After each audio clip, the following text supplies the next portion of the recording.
करके केंद्रीय अध्यात्म विज्ञान शाला ओंकारेश्वर के वर्तमान संचालक परम पूज्य स्वामी जी, अन्य सभी श्रेष्ठ चरित्र की धारणा में अपने चरित्र का गौरव फैलाने वाले संतों का सादर प्रणाम करते हुए आज का अध्यात्म विज्ञान युक्त उपदेश प्रारंभ कर रहे हैं। अभिन्न आत्मरूप सज्जनों, विषय गंभीर भी है और सरल भी। गंभीर इसलिए है कि इसमें मनोरंजन नहीं है, और सरल इसलिए है कि बुद्धिग्राह्य है। बुद्धिग्राह्य अतीन्द्रियम, जिनका मन न लगे, बुद्धि न लगे, वो थोड़ा टहल ले। हमें भीड़ की आवश्यकता कम होती है। संतों ने कहा है कि चंदन की छिपली भली, गाड़ी भला न काठ, ज्ञानी तो एक ही भला, मूर्ख भले न साठ। इसलिए हम जनसंख्या पर या भीड़ से अध्यात्म विज्ञान का संबंध नहीं है, चरित्र से है। इसलिए जिस ग्रंथ की आज लोकप्रियता सर्वमान्य है वह रामचरित कही जाती है। राम की व्याख्याएं तो सब लोग करते हैं, पर उसमें चरित्र की क्या व्याख्या है, ये जब तक हमारे जीवन में स्थिर नहीं होती तब तक मानस नहीं समझ सकता। इसलिए कहा गया असमानस मानस चक्षु चाही, भाई कवि बुद्धि विमल अवगाही। ऐसा मानस समझने के लिए मानस चक्षु की ही जरूरत है, और वो विवेकी पुरुषों को ही प्राप्त होगे। अब आज इस अध्यात्म विज्ञान के तीसरे दिन के समारोह की ओर आगे बढ़ते हुए कुछ हमारे मित्र बंधुओं ने कुछ प्रश्न किए थे और उनका समाधान भी हुआ है। परम पूज्य स्वामी जी ने इस वर्ष रूढ़ मानिंदी और विज्ञान में आई हुई अनावश्यक परंपराएं जो किसी भी माध्यम से प्रचारित की गई हैं, जिनका इस तत्व विज्ञान में लेश मात्र भी न आवश्यकता है और न सर्वांगों में वो प्रमाणित है, तत्पश्चात भी उनका वर्णन किया जाता है। पर जहां हमें समझना है, जो हमें जानना है, जिसमें हमें तद्रूप होना है, अभी तो हमारे मित्र लोग ये भी नहीं समझ पाए कि यहां कहा जाता है बतासे अपने आगे रखना, भूलना नहीं। और हम सब रखते हैं, जितने लोग बैठते सुनते सुनाते हैं, वो किसी भी माध्यम से कहते हैं। पर जब उनसे पूछ दिया जाता है कि अपनी आंखों से देखो दिखता है पदार्थ, आत्मरूप सज्जनों, पदार्थ में, भूत में और तत्व में क्या अंतर है? ये 20 साल हमारे जैसे लोग बूढ़े हो गए, पर ना तो उन्हें पढ़ाया गया और ना वो समझ पाए। सर्वांग योग की पहली लाइन, और वो कहते हैं कि वो भास क्या हो रहा है, तो स्थूल सूक्ष्म क्या होता है, तो कोई पराशक्ति गा रहा है, कोई परब्रह्म की भूमिकाएं बता रहा है। क्या हो गया इस विज्ञान जगत को? आत्मरूप सज्जनों, भगवान के सिद्धांत से विरुद्ध विचार व्यक्तिमत होता है, और व्यक्तिमत वर्तमान में अत्यधिक प्रचलित हो गया। इसलिए पुनः एक बार समझने का प्रयास करें, पदार्थ यानी क्या? अपनी आंखों से देखो दिखता है पदार्थ उस टुकड़े को कहते हैं जिसे उठाया जा सकता है, जिसे तोड़ा फोड़ा जा सकता है, जो मानव द्वारा बन भी सकता है, नहीं भी बन सकता है। इस प्रकृति रचना में का एक ऐसा पिंड या टुकड़ा जो किसी सीमा में, जो किसी इकाई में, जो किसी एक धारणा में बंधा हुआ होता है, उसे पदार्थ कहते हैं। फिर से एक बार पदार्थ की परिभाषा समझ लीजिए। विश्व प्रकृति में का एक वो टुकड़ा जिसे हम उठा सकते हैं, दिखा सकते हैं, बता सकते हैं, इधर उधर कर सकते हैं, उसे पदार्थ कहते हैं। पर जिस पे आप बैठे हैं वो दो चीजें हैं आपके बैठने में, एक आसन भी है और एक भूमि भी है। तो अब आप निर्णय करिए कि आसन और भूमि में क्या अंतर है। आसन पदार्थ है, वो उठा के अलग कर दी जाएगी, और भूमि, उसे क्या कहें, जिस भूमि पर बैठे हो उसे भूत कहते हैं, भूत। ये मेरे हाथ में पदार्थ है, जिस पर आप बैठे हो वो भूत है, और जिसे भगवान लक्ष्य करा रहे वो तत्व है। यहां लोग 5 तत्वों का क्या किया, सूक्ष्म भेद लखा दिया, न पदार्थ बताया न भूत बताया। पर हमें तो अभी पदार्थ में, भूत में और तत्व में जानकारी नहीं, और हम भूमिकाएं बताने शुरू हो गए।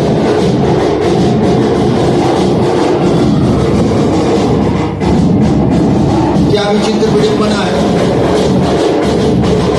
अर्थात हमने प्रयोग नहीं किया, लोगों की मूल परंपरा को ठोक रहे हैं, इन शब्दों को रचने लगे।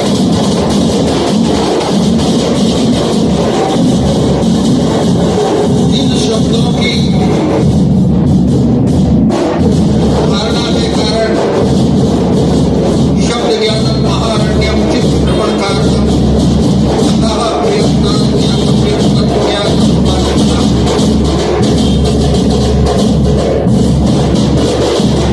जिन शब्दों के कारण हम भ्रमित हो गए,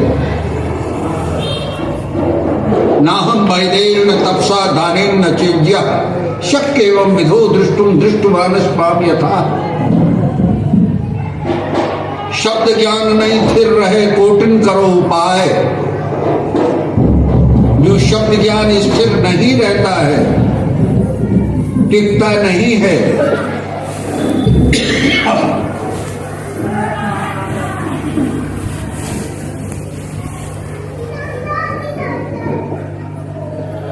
सदगुरु भगवान की जय, पितृरूप परमात्मा की जय। ठीक हो? नहीं नहीं, वो उधर अरे बैठ, और काम धाम कर रहे क्या? हाँ, अर्थात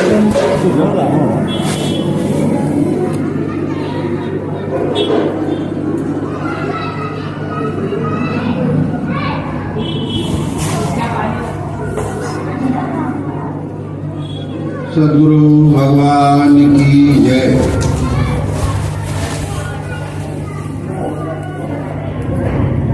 इस प्रकार हमने इस परंपरा को जाना, और मनुष्य मात्र के पास 8 साधन है, 5 ज्ञानेंद्रियां, 6वां मन, 7वीं वृत्ति। अपनी आंखों से देखो दिखता है पदार्थ ये, ऐसे ही विश्व में सारे रूप का दिखना भरा। सर्वांग योग में रूप का दिखना भरा। क्या ये रूप हम सबको दिख गया?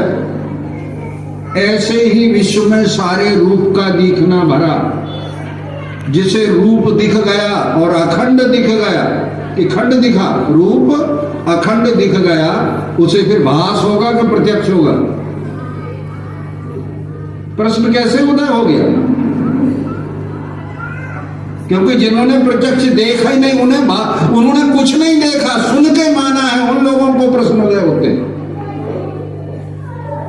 अपनी आंखों से देखो, दिखता है पदार्थ ये, ऐसे ही विश्व में सारे रूप का, यहां लो 5 तत्वों का सूक्ष्म, तो तत्वों का भेद रखाया कि पदार्थ का, भूतों का।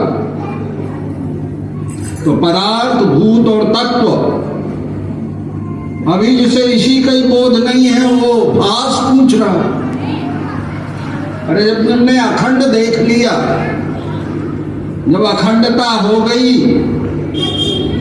तो फिर प्रश्न क्यों? इसलिए कि सर्वांग योग में 5वें अध्याय में कहा गया, दृश्य विराट इस नाम से सबों को दिखता है ये, और प्रत्यक्ष जानते, जिन्हें प्रत्यक्ष नहीं जानते उन्हें कहेंगे कि रस्सी है कि सांप है। जब जाने नहीं इसलिए तो भास हो रहा है, अगर जान लेते तो भास होता कि प्रत्यक्ष। अरे इसके पहले जब हम लोगों ने यह अपने साधनों से पिंड ब्रह्मांड की एकता नहीं जानी थी, तब तक मान ही तो रहे थे कि कहीं परमात्मा है। कोई कहता था 4 हाथ वाला है, कोई 10 हाथ वाला है, कोई उजेला है, कोई प्रकाश है, कोई भीतर रहता है, कोई खोपड़ी में है, कोई त्रिकुटी में है, कोई माथे में है, कोई ब्रह्मरंध्र में है। कितनी मान्यताएं थी, ये था भास। पर इसके बाद भी भगवान ने लिखा कि इतना उपदेश सुनने समझने के बाद भी सबों को दिखता है ये यानी क्या? विराट अपने सहित। पर जानते, अगर विराट जान जाते, अखंड दिख जाता और मैं उससे अलग नहीं और वह हमारे से अलग नहीं, ऐसा निश्चय हो जाता तो भास होता कि प्रत्यक्ष। आप इस किताब में घोषणा क्या करते हैं? सर्वांग योग के पीछे क्या लिखा रहता है वैसा? परमात्मा के प्रत्यक्ष यथार्थ दर्शन का, के भास का, प्रत्यक्ष यथार्थ दर्शन का सारे संसार में। इसके बाद भी जब ये भगवान की घोषणा है कि प्रत्यक्ष यथार्थ दर्शन है, तो जिन्होंने दर्शन नहीं किया, जिन्होंने अभी पिंड ब्रह्मांड की एकता का सूत्र ही शुरू नहीं किया, उन्हें जीवन भर भास रहेगा, क्योंकि वो कल्पना की धुन में मानी हुई, अपनी बुद्धि में मानी हुई परंपराओं में और जड़ बुद्धि में घूमते रहेंगे। ये है जड़ बुद्धि। किम समझो मैं जीव जड़, कलिमल ग्रसित विमूढ़। जब घोषणा है भगवान की कि सारी दुनिया में एक ही स्थान परमात्मा का प्रत्यक्ष यथार्थ दर्शन हो जा सकता है, तो तुम्हें आत्मा भास होती रहेगी। निश्चित हमने प्रयोग पद्धति से सर्वांग योग को नहीं समझा, फिर शब्द रट लिए जैसे पहले रटे थे। शब्द ज्ञान नहीं थिर रहे, कोटिन करो उपाय। और सुन के मानने की आदत है हमारी। आप भी कहोगे कि वो बैठ के मंच में बोल रहे थे, आपने मेरी नकल मार दी। तो अकल लगाना था कि नकल करना था? नकल करते करते तो कलयुग ला दिया। ये नकल ने ही धर्म गिलानी की है। जिन्हें अनुभव नहीं है वे भाषण करते हैं, और जिन्हें समझना चाहिए वो स्वतंत्र नहीं है। फिर से देखें, अपनी आंखों से देखो। और फिर उसी को समझाते समय उन्होंने कहा, देखो स्वरूप वस्तु का देखो। कहा देखा तो प्रत्यक्ष देखा कि अनुमान देखा, कि कल्पना देखी, कि रस्सी में सांप देखा, कि जो है वह देखा, जो है वही देखा।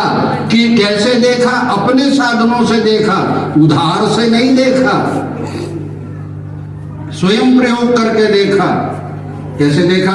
इसमें शब्द है स्थाई। ये तो बंद हो गया शब्द, मैंने ठोकना बंद कर दिया तो शब्द पूछो ना जो समझाते हैं, स्थायी शब्द बताओ। प्रश्न ही नहीं उदय होता। और हम कह दिया हाँ, हमने कह दिया अच्छी बात है, हम लोगों को कुछ ना कुछ उसका ग्रहण तो होता है, पर भगवान के सिद्धांत को जिस प्रकार ग्रहण किया जाता है उसी के लिए तो प्रशिक्षण शिविर है। पर उस प्रशिक्षण में भी हमें सर्वांग योग के चाहिए कि हम 10-20 प्रश्न निकाल के ले जाया करें। सर्वांग योग एक क्रम है और उस क्रम में पीछे की लाइन का जो संदर्भ होता है वो आगे फिर प्रस्तुत करते हैं। इसलिए हमें अपने 5 साधनों से शब्द स्पर्श रूप रस गंध तन्मात्र, इसको ज्यादा बताने की जरूरत नहीं है, पर जहां भ्रम था कि पदार्थ और भूत और तत्व, तो मैं तीनों उठ के चला जाऊं तो पदार्थ रूप हो, रोटी खाता हूं पदार्थ रूप हो, ये सारा पदार्थ, पर ये हमारा देह भौतिक रचना है। पर यही भूत में जब प्रकृति के 3 गुण कार्य करते हैं तो जीवों में अन्न के द्वारा ये तीनों स्थूल रूप से कफवात बने, पित्त वेग से, इसी से स्थूलता पाई, काय के लिए? स्वरूप बोध के लिए। और तो भी भास हो रहा है, तो भी जड़ता आ रही है। भगवान लिखते हैं स्वरूप बोध के लिए तुम तैयार हो, और हम अभी भी जड़ चेतन में उलझे। तो वास्तव में स्वरूप बोध की तैयारी है क्या? नहीं है। अगर स्वरूप बोध की तैयारी होती तो जड़ता जाड़ विषम उड़ लागा, सो कि मज्जन पाए बहरा। जिसके हृदय में जड़ता रूपी जाड़ा लगा हुआ है, अंधेरा लगा हुआ है, वो कैसे इस सत्य ज्ञान को प्राप्त कर सकता है? नहीं कर सकता।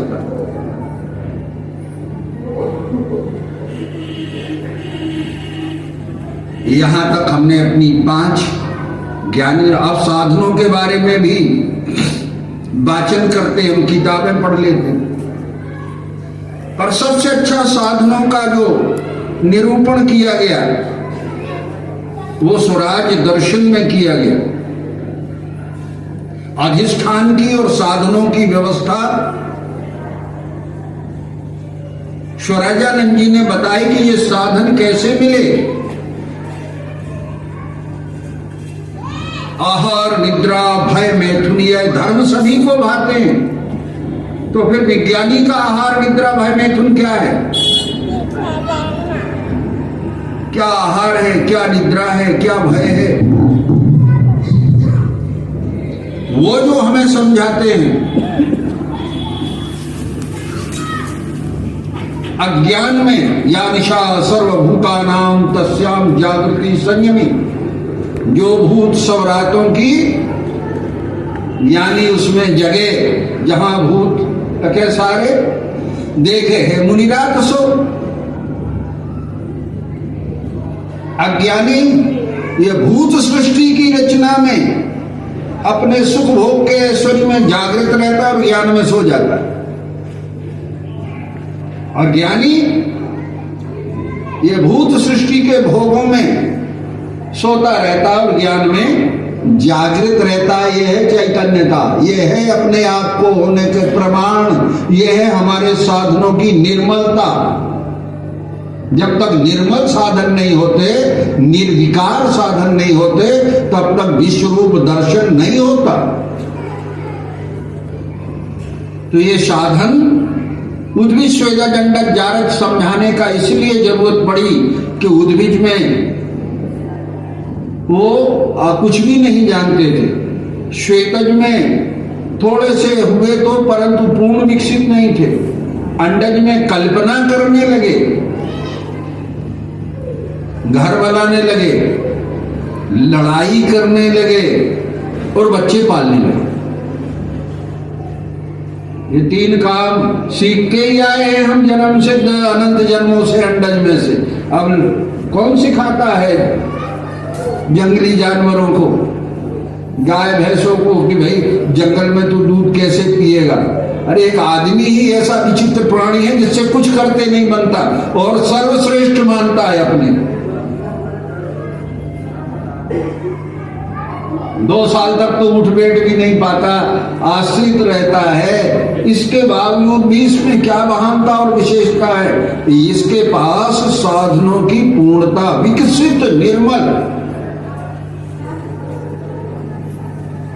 वो साधन जो है संपूर्ण विश्व के तत्व, वही अपने को जानने के लिए, परमात्मा ही अपने को जानने देखने मिलने के लिए वही स्थूल होके अपने पदार्थ रूप से 5 ज्ञानेंद्रियों के दृश्य से हमें स्थूल होके साधन रूप से अपने ही स्वरूप को जानता।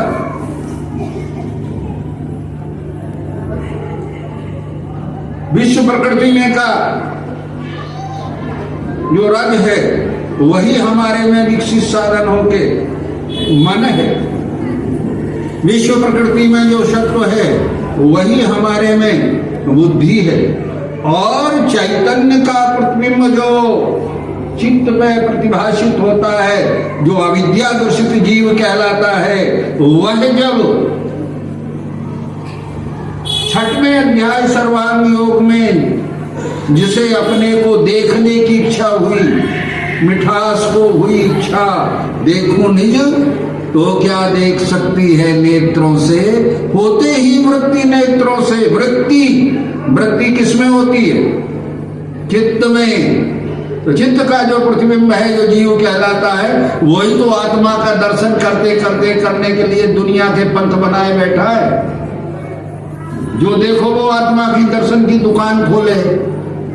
हर आदमी कहता है मेरे यहाँ आत्म दर्शन होता है। आत्मा दर्शन का विषय नहीं है। आत्मा तो स्वयं दर्शन रूप है। अगर उसका दृश्य भासमान होगा तो दिखेगा विश्व ये सारा, यही उसका स्वरूप है। इसलिए आत्म तत्व पृथक से नहीं भासता, उससे पृथक सत्ता नहीं भासती। आत्म तत्व तो जब भी दिखाई देगा क्षण के साथ ही दिखाई देगा। रहता कहाँ है वो आत्मा? आप लोग 6वां अध्याय पढ़ते हैं, संपूर्ण विश्व की लीला काय में हो रही? क्षर में जिस हो रही, उसमें बैठी है, प्रत्यक्ष के भास है। अब आप लोग निर्णय कर लेना, भास वाला आ जाए निपटा दे पूरा धनुष्टोर कार्यक्रम। अगर बैठी हुई तुम्हें प्रत्यक्ष अनुभूत आई कि नहीं आई? कैसे बैठी है? अस्थि भांति। जिन्हें अस्थि भांति प्रिय का बोध नहीं हुआ उन्हें सदैव भास रहेगा। जब बैठी है तो ठीक है ना?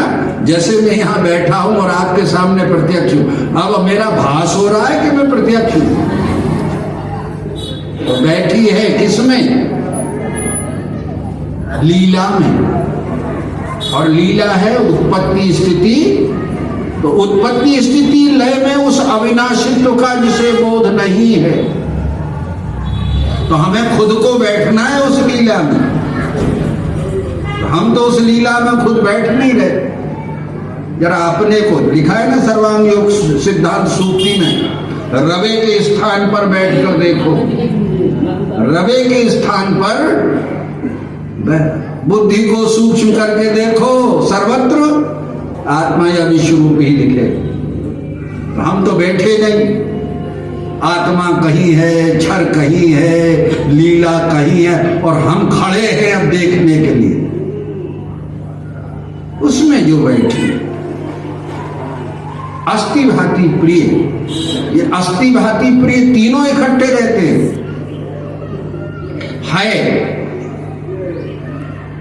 है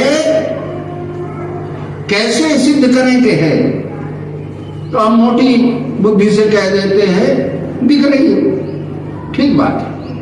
पर थोड़ा कुछ लोग कहते हैं आत्मा नहीं दिखती। हम आत्मा नहीं दिखा रहे, आत्मा के गुण दिखा रहे। अस्थि भांति प्रिय ये आत्मा नहीं है, आत्मा का लक्षण है। जैसे शब्द दिखाई देता है तो कान से सुनाई दिया ना, तो होने का प्रमाण मिल गया कि नहीं मिला? होने का प्रमाण तो काय से देखा? कान से। जिस तरह अव्यक्त शब्द को कान से व्यक्त करके अपने प्रयोग के द्वारा देखा, उसी तरह आत्मा का बोध अस्थि भांति प्रिय रूप से हो।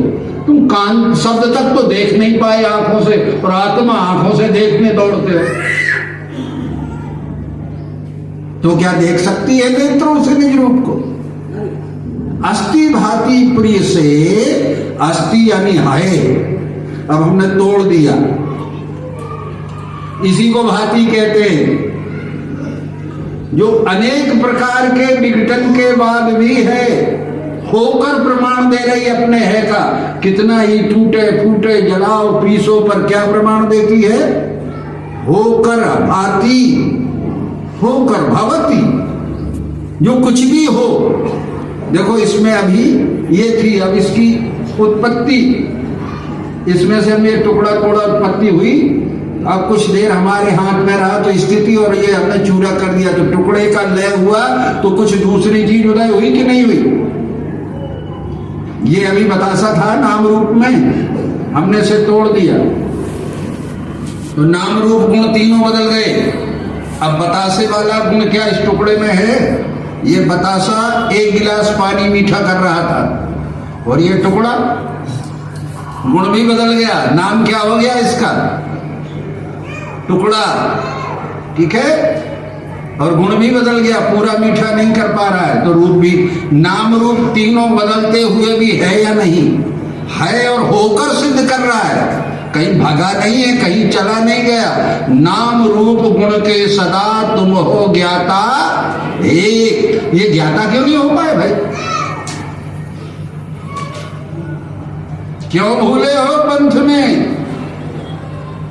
फिर रास्ते में अटक गए। पंथ माने रास्ता, फिर लोगों के कहने के रास्ते में अटक गए। जब यह तेरी बुद्धि अज्ञान तैर जाएगी, तब सुना हुआ जो है सुनना मिल जाएगा। कैसे भ्रमित कर देते लोग कि अरे जड़ चेतन की गांठें नहीं छूट रही, हाँ वो भास कहां से हो गया? अरे तुम्हें अभी रूपई का बोध नहीं है तो भास तो रहेगा ही रहेगा। न तुम पदार्थ जानो, न भूत जानो, न तत्व जानो, न प्रकृति जानो, न प्रकृति के तीन गुण जानो, न मन बुद्धि अहंकार स्थूल कैसे क्या जानते हो? न आत्मा के लक्षण जानो, अस्थि भांति प्रिय आत्मा सदगुरु देत लखा है। सदगुरु लक्ष्य कराते हैं इसका। ये बुद्धि से लक्ष्य होने वाली चीज है, और भास इंद्रियों को होता है, याद रखो। भास विपरीत स्वरूप और अनुकूल स्वरूप। अधिष्ठान पर अधिष्ठान, थोड़ी गंभीर बात है। अधिष्ठान पर अधिष्ठान के ही समान कोई चीज दिखाई देती है तो उसे सतभास कहते हैं। जैसे शक्कर से बतासा बना, तो इसमें से शक्कर भाग गई कि शक्कर ही नाम रूप गुण बदल के बतासा कहला रही है। लीला में इसका नाम बतासा है। संपूर्ण विश्व की लीला, शक्कर की लीला हुई तो उत्पत्ति हुई, फिर कुछ देर स्थिति रही, फिर लय हो गई, फिर बतासे की उत्पत्ति हो गई। कुछ तुम्हारे सामने स्थिति है और ये लय हो गया, नहीं ये बतासा। पर ये अस्थि भांति प्रिय, इसमें जो बैठी है, पहले अस्थि भांति प्रिय लक्षण से समझो। जिसे अस्थि भांति प्रियता ठीक समझ में आ जाएगी, उसे मिठास समझ में आएगी। वो मिठास यही आत्मा है निराकार। क्या करना? जानना। अब कहां का भास रह गया जब जानना हो गया? आप कहोगे मैंने जाना है। कैसे प्रश्न उदय होता है? इसलिए जाना नहीं, यही जानने का अस्थि भांति प्रिय रूप से वो है, होकर अपना प्रमाण दे रही है और प्रिय रूप से सदैव विद्यमान है। कौन? वह आत्मा जो हमें बुद्धि ग्राह्य होती है। यहां अविनाशी तत्व समझ में आता है। क्या समझ में आता है? अविनाशी।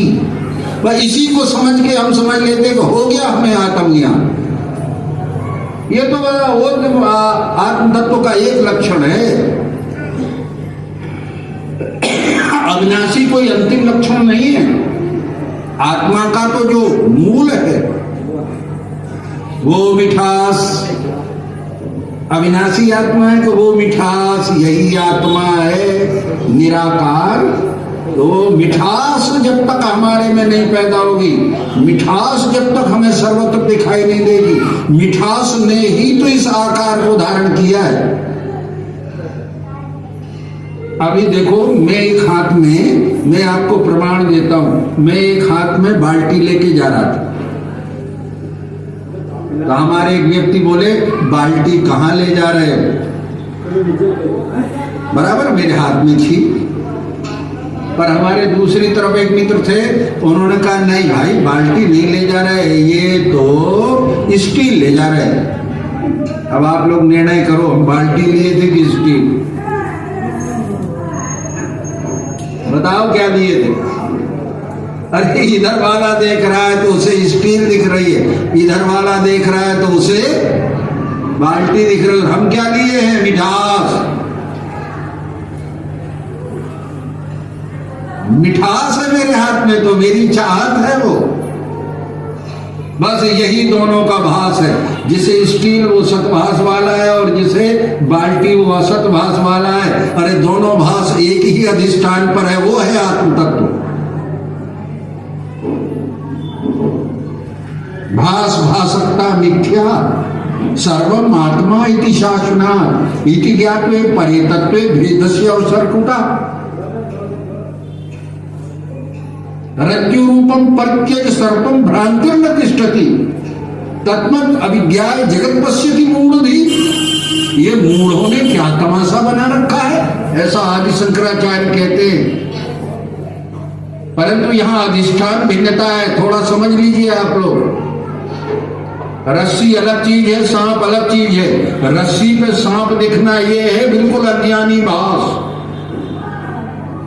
अरे दोनों का क्या मेल? पर एक जैसी आकृति, एक जैसी बनावट, एक जैसी कल्पना देख के हमने मान लिया रस्सी में ये कल्पित भास है। ये उनको होता है जिन्होंने आत्मा देखा नहीं, अनुमान किया है आत्मा होती है, नहीं होती तो हम जिंदा कैसे होते। ले ये प्रमाण है उनके पास। क्या प्रमाण है? नहीं होती। देखो जिस शरीर से आत्मा निकल जाती तो ये पड़ा रह जाता है। यही तो हम लोग देखते हैं जिंदगी में, निकल गई आत्मा और प्रत्यक्ष भी दिख रहा है। देखो ये शरीर पड़ा है, इसकी आत्मा निकल गई। तो आत्मा निकल गई कि वासना निकल गई? पर संसार में फिर आत्मा निकली तो फिर वो पीपल पे लटकी, फिर चिल्लानी, फिर भूत बनी, फिर घर में घुसी। देव आत्मा तो उसे कहते हैं जो मुर्दे में भी उतनी थी जितनी पत्थर में और जितनी अभी भी हम में है। अब थोड़ा और गंभीरता से समझें। अस्थि भांति प्रिय आत्मा सदगुरु देत लखा है, गया लखन दो मिले। हमें दो मिले। एक क्या मिला? दृश्य विराट इस नाम से, और दूसरा क्या मिला? संपूर्ण विश्व की लीला क्षर में जिस उसमें जो बैठी हैगी। तो बैठी है वो सत्य है कि जो घूम रही है आठंगों में वो सत्य है? अरे सत्य तो वो है जिसे दो दिख रहे हैं। लखन हार में तीसरा, तो तीसरे को भूलेगा जिसे दो दिख रहे हैं। इसलिए जिनको कल्पित मिथ्या होती ही अपय रूप समाये, जब तक हम अपने स्वरूप को नहीं जानेंगे, अर्थात मेरे ही पुरुषोत्तम ही भाव में मेरे कार्य कारण रूप दो भाव हैं। मैं ही अपना आनंद लेने के लिए प्रियत्व रूप से क्षर बनकर आनंद ले रहा हूं, इसलिए मेरा नाम सतचित आनंद है। पर इस गंभीरता को समझाने के लिए भगवान ने कहा शब्द स्पर्श था रूप रस गंध गुणत्रय, आठों का जो लय स्थान साम्यावस्था जिसे कहे, उसी में जो रहे स्थायी अभिन्न। अरे पहले तो लीला में बैठी थी, अब तो ये स्थायी गर्भ हो गई। पहली वाली तो हमें जल्दी समझ में आ जाती है, देखो ये तोड़ते हैं क्योंकि इसमें कुछ इंद्रिय ग्राह्य होने का भी संयोग रहता है। आंख से दिखा, ये तोड़ दिया तो कुछ इंद्रियां भी सहयोग कर देती हैं, तोड़ा तो भी है, पीसा तो भी है, ये इसके कण कण होते हुए हम इंद्रिय ग्राह्य भी, परंतु आठों अब इंद्रियां बची नहीं, सब स्पर्श था रूप रस गंध गुणत्रय, आठों का जो लय स्थान साम्यावस्था, तो साम्यावस्था में इंद्रियां गई, मन भी गया, अब उसमें बैठी कैसे जाने, है ना। आठों का जो लय स्थान साम्यावस्था, उसी में जो रहे स्थायी अभिन्न गर्भ रूप से। अब यहां यही व्यापकता है आत्मा की, यही अखंडता है जो साम्य स्वरूप में अपने होने का सदैव प्रमाण अभिन्न गर्भ रूप से देती रहती है, स्थिति रूप से देती रहती है भाव से देती रहती है, अस्थि भाति प्रिय से अपना प्रमाण सदैव देती रहती है। इस जगह जैसे ही अभिन्न गर्भ रूप से बैठेगी, ये जीव भाव समाप्त हो जाएगा, जिसको रस्सी में सांप, ज्ञानियों का भास, अज्ञानियों की कल्पना, ये सब कब तक है? जब तक हमारे हृदय में जिस तरह साम्यावस्था ये अखंड है, इसमें वो अभिन्न गर्भ रूप से बैठी है, वैसे ही हमारे हृदय के अंतःकरण को साम्यावस्था कहते हैं। उसके चित्त में चैतन्य बन के जब वो पूर्ण रूपेण बैठी होती है, अर्थात अपने होने का, मुझे अपने होने का संपूर्ण का प्रमाण प्राप्त हो जाता है, ये है अभिन्न गर्भ। ऐसा जब बैठ जाते हैं तब उसको भगवान ने नाम दिया मायापति, क्योंकि वो माया जो 8 अंगों वाली है, उसमें वो अभिन्न गर्भ होने के कारण वो मायापति कहलाने, उसी से 4 भाग पैदा होते। उसके बैठ अक्षर आत्मा, कुछ लोग कहते हैं समझा दिया, इतनी बड़ी समझाने की, एक बड़े तार्किक मिले अपने ही बीच में ही कहते थे, जब पहले ही आंख से दिखा दिया है, आंख से त्वचा से है, जीव से है, तो ये अक्षरात्मा बताने की जरूरत का है? वो तो है जरूरत। अक्षरात्मा अगर नहीं बताई जाती तो वर्ण विभाग का ज्ञान ही नहीं होता। वह अक्षरात्मा जब साम्यावस्था में बैठती है, उससे 4 खानी, 4 वाणी, 4 युग और 4 प्रकार के वर्ण निर्माण होते। गुणों से वर्ण नहीं बनते, उन वर्ण जो स्वयं है उनमें गुण घूमा करते हैं,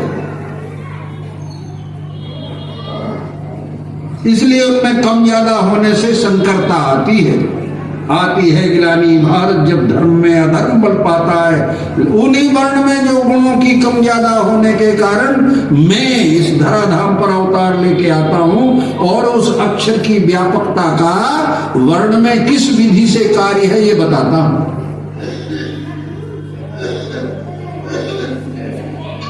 यही ईश्वर संज्ञा से अक्षर रूप काय में दिखेगी। अक्षर रूप स्वरूप में जो अक्षर रूप है, इसलिए रूप का दर्शन नहीं होता। जब भी दर्शन होगा स्वरूप का होगा। मैं कहूं मेरी जीवात्मा को देख ले, आप लोग इतने जन बैठे हैं, आपकी जीवात्मा को कैसे देखें? तो आप ऐसा कहोगे देख ले ना, यही तो है, तो दिखेगा। जब भी जीवात्मा, आत्मा, परमात्मा जिसे कहते हैं, वो जब भी समझ में आता है, ग्राह्य होता है, बुद्धि निश्चय में जाती है, तब वो इसी रूप में दिखेगा। विश्व ये सारा यही उसका। अब कहां भास जब दिखेगा विश्व ये सारा? क्या हमने भगवान की बात को ग्रहण किया?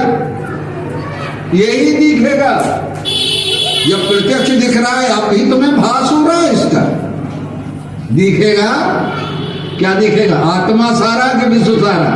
विश्व सारा जिसे दिखाई देगा, उसी में अविनाशी, अव्यक्त, नित्य, शुद्ध, आज स्थायी स्थिति सारे लक्षण, जो लक्षण परोक्ष से थे वो अपरोक्ष होके तुम साक्षी होके देख ले ना इस विश्व में। ये अनित्य नहीं है, नित्य है, सदैव था, सदैव है, सदैव रहेगा।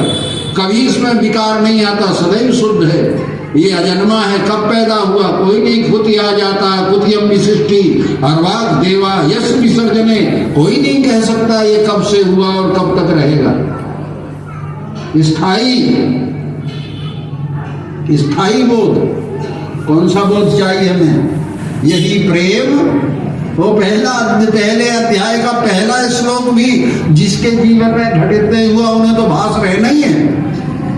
वो नहीं जानते श्री गुरु क्या है, वो नहीं जानते सदगुरु स्थान क्या है, वो नहीं जानते कि स्थापन क्या है। दूसरे अध्याय का नाम क्या है?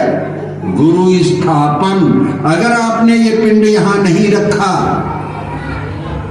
फिर भी सूक्ष्म दृष्टि से, मुझे अभी कहा गया था सूक्ष्म दृष्टि से देखना बोध के लिए। ये में बोध होते ही काय में बोध होगा? ये में, ये माने मन बुद्धि चित्त अहंकार चारों में। अब जिसके चारों में बोध नहीं होता वो अधूरा रह जाता है। वो कभी इंद्रियों में हो जाता, कभी मन में हो जाता, अकल कभी कभी ज्यादा लगा देता अपनी। चारों मिलके उसके बोध का समन्वय, ये में बोध होते ही मुक्ति है। इसलिए गुरु स्थापन, ये गुरु की स्थापना है। ये बैठे गुरु जी, गुरु यानी सूत्र, जैसा आज स्वामी जी ने कहा था कल, गुरु यानी सूत्र, सूक्ष्म दृष्टि अर्थात प्रयोग की दृष्टि, पदार्थ दृष्टि और भूत दृष्टि नहीं। सूक्ष्म दृष्टि यानी तत्व दृष्टि, जिसे न बनाया जा सकता है और ना मिटाया जा सकता है, जो न किसी दूसरे साधन से जाना जा सकता है न जनाया जा सकता है, उसका नाम है सूक्ष्म। ये है गुरु स्थापन। क्या भूल हो गई हमसे? हम बतासा नहीं रखते और प्रश्न करते। करो ना यहां प्रश्न। उसी का भास सर्वत्र हो रहा। हाँ, ये मिठास यहां है या नहीं? अगर यहां है तो सर्वत्र है। ऐसा प्रयोग करके पूछो। अधिष्ठान किससे पूछोगे? रस्सी ना सांप पूछो ना, है मिठास के नहीं? देख ले प्रत्यक्ष। वह चाहत, वही चाहत सब आकारों में आकृति धारण करके यहाँ खड़ी है। उस मिठास में ही सारे रूपों का निर्माण हो रहा है। वह मिठास स्वयं वो अपने आनंद के लिए सब रूपों में आनंद खेलता है, आनंद खिल रहा है, आनंद जग ये सारा स्वराजानंद जी का पद है। यह सब आनंद के ही स्वरूप का निर्माण। मुझे लगा कि अरे अपनी बात कुछ दिन स्थिर रहे, मेरे पास टिकी रहे, ठहरी रहे, तो हमने किताब का निर्माण कर लिया।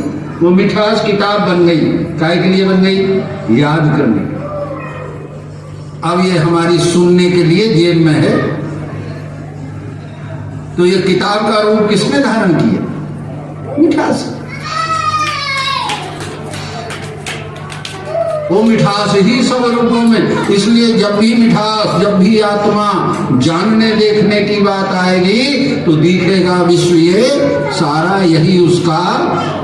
और शक्कर को कैसे देखोगे? हम लोग शक्कर समझते हैं बोरा में भरी हुई, बड़ी कठिन है। अभी जो बोरा में भरी हुई शक्कर है वो तो पदार्थ है, बोरे में भरी है। फिर गन्ना में कहां से आ गई? गन्ना में नहीं होती तो दाने में नहीं होती, तो गन्ने में कहां से आई? तो अपने पंचम संचालक सदैव उस मिठास को बहुत ही व्यापकता से समझाते थे, पर हमारी बुद्धि उस समय उतनी ग्रहण करने योग्य नहीं थी और आज भी नहीं है। वो कहते थे मधुमद मूलम, वो मिठास जड़ से चली। वही तो कह रहे हैं सर्वांग योग। सर्वांग योग ये बीज है स्थाई। मधुमद मूलम, मूल से चली।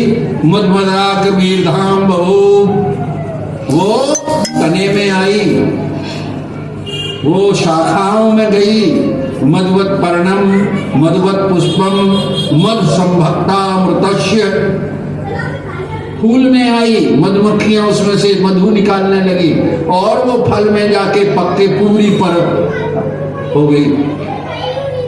तो अगर ये पृथ्वी जल अग्नि वायु आकाश में वो मधु ना भरी होती तो पेड़ में कहां से आ जाती नीम की निगोरी में मिठास,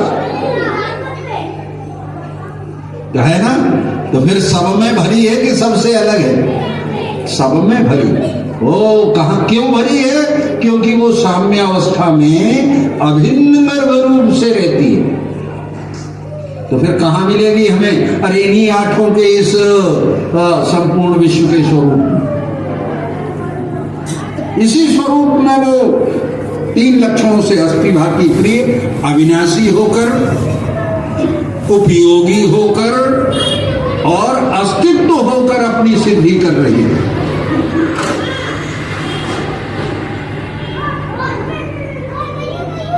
ऐसा जब हम जानते हैं, ऐसा जब हमारी समझ में आ जाता है, तो फिर सर्वांग योग की पद्धति शुरू होती है। पर ये दोनों जिसे दिख रहे हैं वो कौन है? जो देखे उसका आज तक पता नहीं चला। अरे उनसे ये तो पूछ लें हम कि भ्रम हो किसे रहा है? जिसे भ्रम हो रहा है क्या वो ज्ञानी है कि अज्ञानी? भ्रम सदैव निराल, जिसकी पूरी नेत्रहीन है, उसे न रस्सी दिखाई दे न सांप दिखाई दे, उन्हें जरूरत नहीं है तुम्हारे ज्ञान की, मौज में मस्त है। और जो पूर्ण विज्ञानी है, पूर्ण प्रकाश में है, उन्हें भ्रम उठता नहीं। भ्रम सदैव अधूरे ज्ञानियों को होता है। ये सत्य के वो सत्य, अब ना मालूम रस्सी है कि सांप। पर भगवान ने ये बातें ही नहीं रखी, उनके किसी साहित्य में ये नहीं है। उन्होंने तो सीधो कहा है, देख खिलौना खाने के बहुविध मीठ हो। ये सारे खिलौनों में मिठास एक ही है, नीर बर्फ दूजो